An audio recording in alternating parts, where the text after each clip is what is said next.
If your blood sugar has been creeping up, there's a cause sitting on your nightstand that almost nobody checks. The water glass you didn't finish. Here's something they don't tell you at the pharmacy. After about the age of 60, the thirst signal you've trusted your entire life starts to go quiet. Your body can be running low on water and never sound the alarm. It doesn't feel like thirst. You just feel a little tired, a little foggy, while your blood is quietly running thick. And when your blood runs low on water, your body releases a hormone that does two jobs at the very same time. It tells your kidneys to stop making urine, so you hold the water in. And it tells your liver to release more sugar straight into your bloodstream. So the same morning you wake up the most dehydrated is the same morning your blood sugar reads the highest. Most people blame last night's dinner. The real culprit was that empty glass on the nightstand. In 15 years of practice, I've watched people drop their fasting blood sugar without one new prescription, just by changing how and when they drink plain water. Same water, different number. So stay with me. By the end of this video, you'll know exactly how to drink water to support your blood sugar. The right timing, how much you actually need, the temperature that matters, and the 3 quiet mistakes most people over 60 make every single day. One quick thing before we get into it.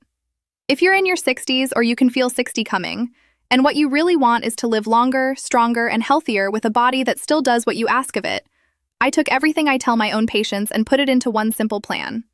It has already helped thousands of people get their energy and their health back after 60.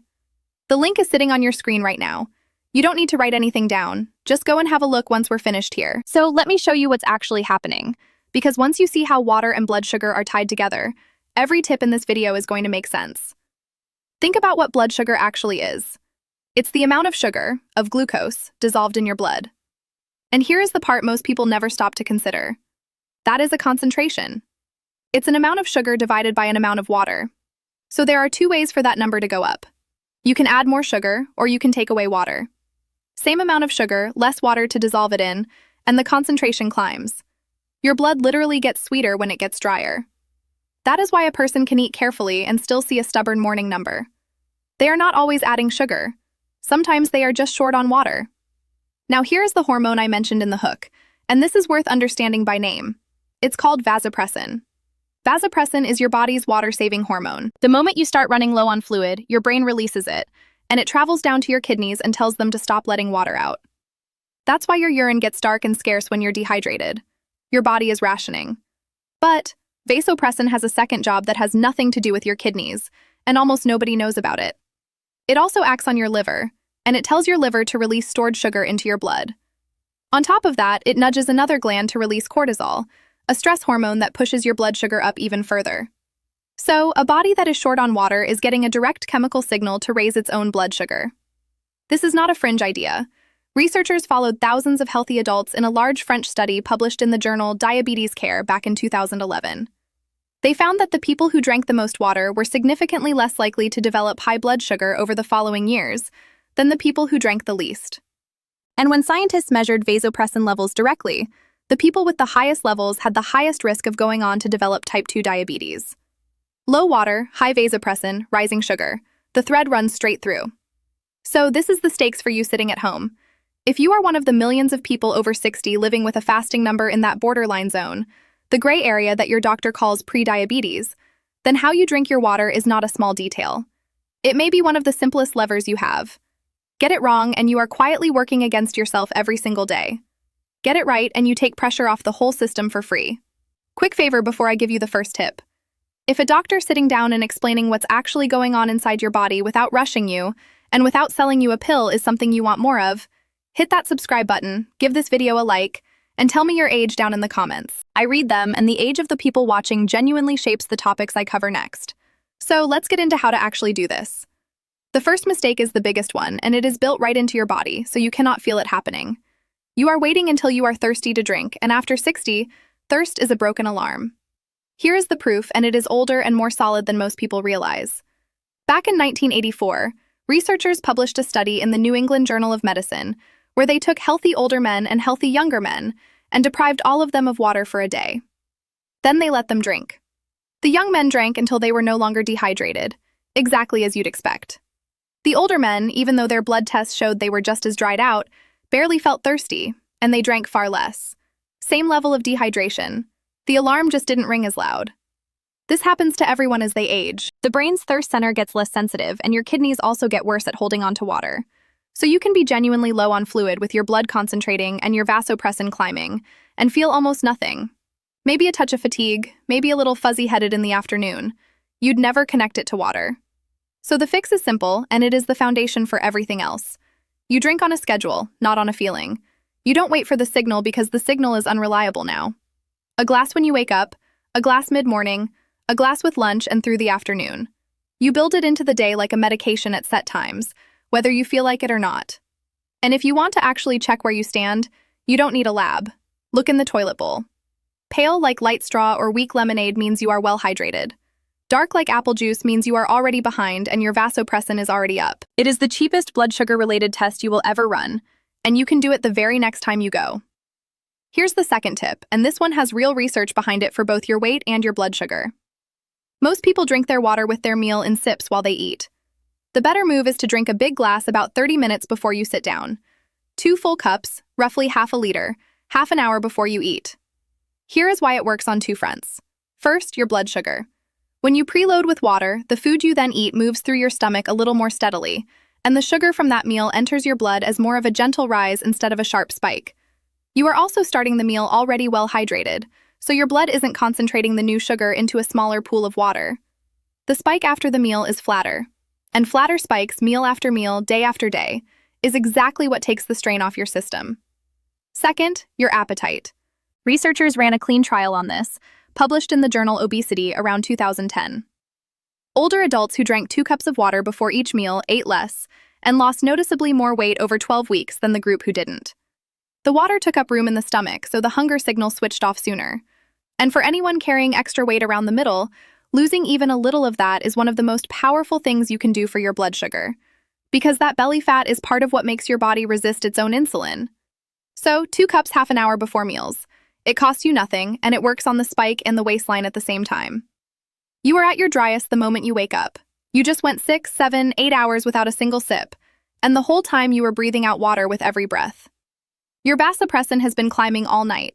This is exactly why a fasting blood sugar, the one you take first thing, is so often the highest reading of the day, and so often the one that scares people. Some of that morning number is your liver doing its normal job, releasing sugar to get you ready for the day. But part of it, in a lot of people, is simple overnight dehydration, concentrating the blood, and that nighttime vasopressin pushing sugar out of the liver. You wake up, your blood is thick, and the meter reads high.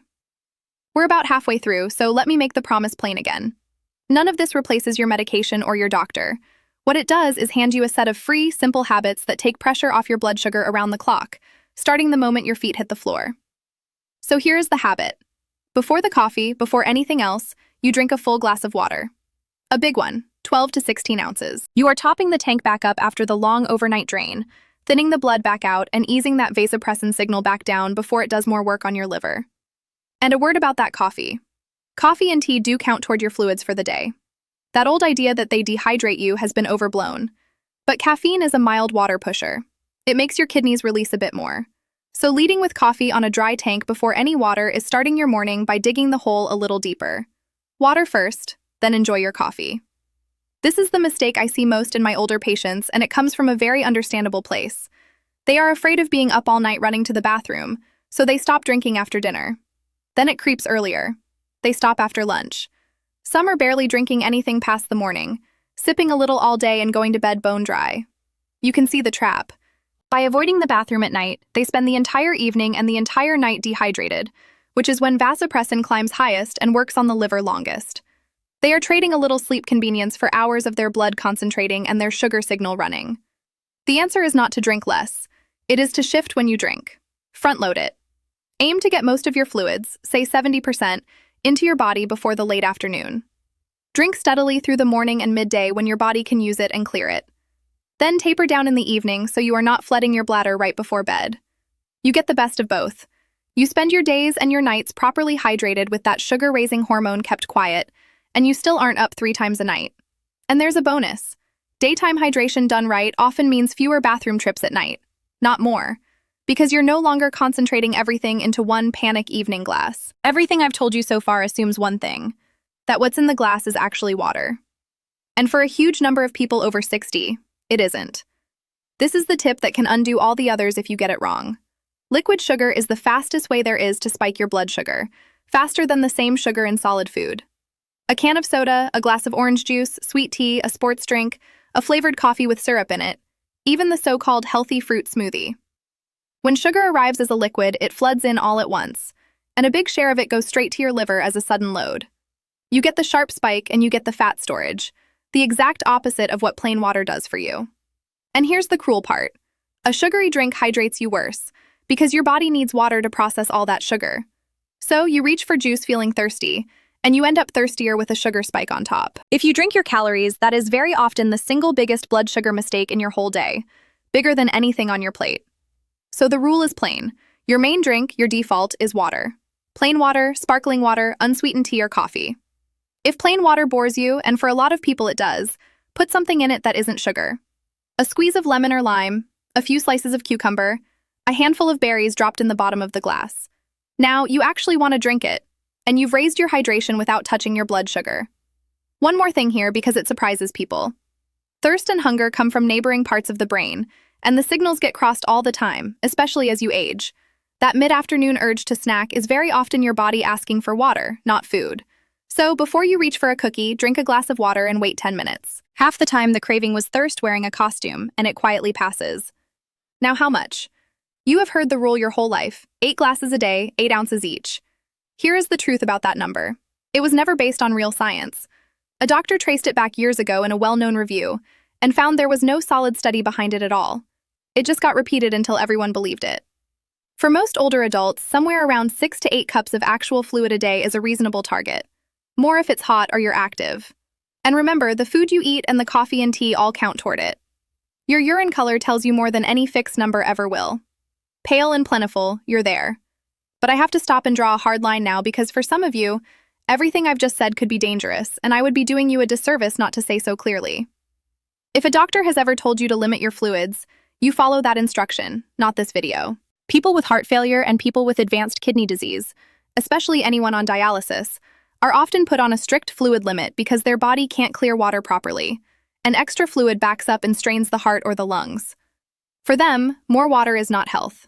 It's a hospital visit. There is also a condition called hyponatremia, which simply means the sodium in your blood has dropped too low. The blood gets too watered down.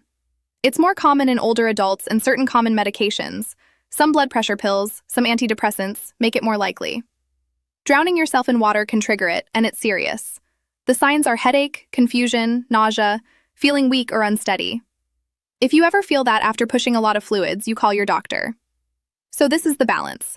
For the average healthy senior whose blood sugar is creeping up, gentle, steady, well-timed hydration is one of the easiest wins there is. But if you have a heart or kidney condition, or your doctor has given you a fluid limit, their number wins, always. When in doubt, you ask them, what's the right amount of water for me specifically? It's a 30-second question, and it's worth asking. Let me make this real with a patient. I'll call her Eleanor, and Eleanor is a composite drawn from many people I've seen over the years, so I'm not sharing anyone's private details. Eleanor came to me at 66, worried because her fasting blood sugar had drifted up into the prediabetes range, and her last visit had ended with the word diabetes being mentioned for the first time. She was eating reasonably well, and she was discouraged. When we actually talked through her day, the picture was clear. She drank almost nothing in the morning, just coffee. She was scared of nighttime bathroom trips, so she cut her fluids to almost nothing by afternoon. And her one real pleasure through the day was a tall glass of sweet tea with lunch, and another in the evening. We didn't change her medication. We didn't even change her meals much. We changed her water. A big glass first thing, before the coffee, 2 cups before her meals. We front-loaded her fluids into the morning and midday, so she wasn't dry all evening. And the sweet tea became unsweetened tea with lemon, which took her a couple of weeks to get used to, and then she stopped noticing. Over the next few months, her fasting numbers came down out of the range that had frightened her. Now, I want to be honest with you about what happened there because it matters. Cutting 2 glasses of sweet tea was doing real work on its own, but so was the hydration. Eleanor's body did the healing. All we did was stop fighting it, give it the water it had been short on for years, and quiet down a hormone that had been pushing her sugar up around the clock. There was nothing magic in it. That's the whole point. Water is not a cure for anything. What it does is lift a weight that had been sitting on the scale the whole time, dragging her numbers up. So here is exactly what I want you to do starting tomorrow morning. 5 simple steps. 1. Before your coffee, drink a full glass of water, 12 to 16 ounces. Top the tank back up before anything else. 2. Drink on a schedule, not on thirst. Set glasses at fixed points, morning and midday, the way you take a pill. Don't wait to feel it because after 60 you often won't. 3. 2 cups of water about 30 minutes before each meal. Flatter spike, smaller appetite, both at once. 4. Front load your fluids. Most of your water in by late afternoon, then ease off in the evening so your sleep stays whole. 5. Make water your default drink and get the liquid sugar out. Trade the juice, the soda, and the sweet tea for water with lemon, berries, or cucumber. This one step alone changes more than any other. And the safety line, because it matters as much as the rest. If you have heart failure, kidney disease, or any fluid limit from your doctor, their instructions override every word of this. And if your blood sugar stays high no matter what you do, take that as your signal to get in and be seen. Water supports the system. The medical care your doctor gives you is the floor underneath all of it. One last thing, and it's important. You now know how to drink your water to keep your blood sugar steady. But water is only half the picture. There's a small set of everyday foods, things most people over 60 already have in the kitchen, that actively pull your blood sugar down after a meal instead of pushing it up. Most people assume the answer is something exotic or expensive. It isn't. I made a video that names them and shows you exactly how to use them, and it's on your screen right now. Go watch that one next. Between how you drink and what you eat, you'll have the whole picture. I'll see you over there.